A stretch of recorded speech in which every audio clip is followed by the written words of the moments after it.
Stages of errors. అయితే మీరు error మీరు ఏ స్టేజ్లో ఉన్నప్పుడు ఐడెంటిఫై చేశారన్నది మ్యాటర్ అనమాట.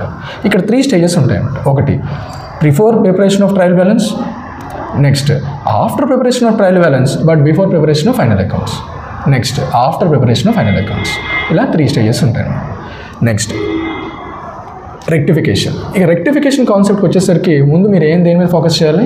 ఎర్రర్ స్టేజ్ని ఐడెంటిఫై చేయాలి. మీరు ఫస్ట్ స్టేజ్లో ఉన్నప్పుడు ఆ ఎర్రర్ని ఐడెంటిఫై చేశారా, సెకండ్ స్టేజ్లో ఉన్నప్పుడు ఎర్రర్ ఐడెంటిఫై చేశారా, లేదా థర్డ్ స్టేజ్లో ఉన్నప్పుడు ఎర్రర్ ఐడెంటిఫై చేశారు? ఓకే, మీరు ఫస్ట్ స్టేజ్లో ఉన్నప్పుడు ఎర్రర్ ఐడెంటిఫై చేశారు అంటే ఏంటి? ఆ first stage before preparation of trial balance. ఇప్పుడు మీరు ఏం చూడాలంటే ఆ ఎర్రర్ సింగిల్ సైడెడా, డబుల్ సైడెడా? ఓకేనా? అంటే ఎర్రర్ వల్ల మీకు ఒక ఆస్పెక్ట్ మాత్రమే ఎఫెక్ట్ అయిందా, లేకపోతే 2 ఆస్పెక్ట్స్ ఎఫెక్ట్ అయినాయి? ఓకేనా? సింగిల్ సైడెడ్ ఎర్రర్ అయితే కనుక మీరు ఎంట్రీ రాసి రెక్టిఫికేషన్ చేయక్కర్లా, జస్ట్ స్టేట్మెంట్ ఒకటి చూపిస్తే సరిపోతుంది. అలా కాదు, డబల్ సైడెడ్ ఎర్రర్. ఓకేనా? డబల్ సైడెడ్ ఎర్రర్ అయినప్పుడు మీరు కంపల్సరీ ఎంట్రీ రాసి మీరు దాన్ని రెక్టిఫై చేయాలండి.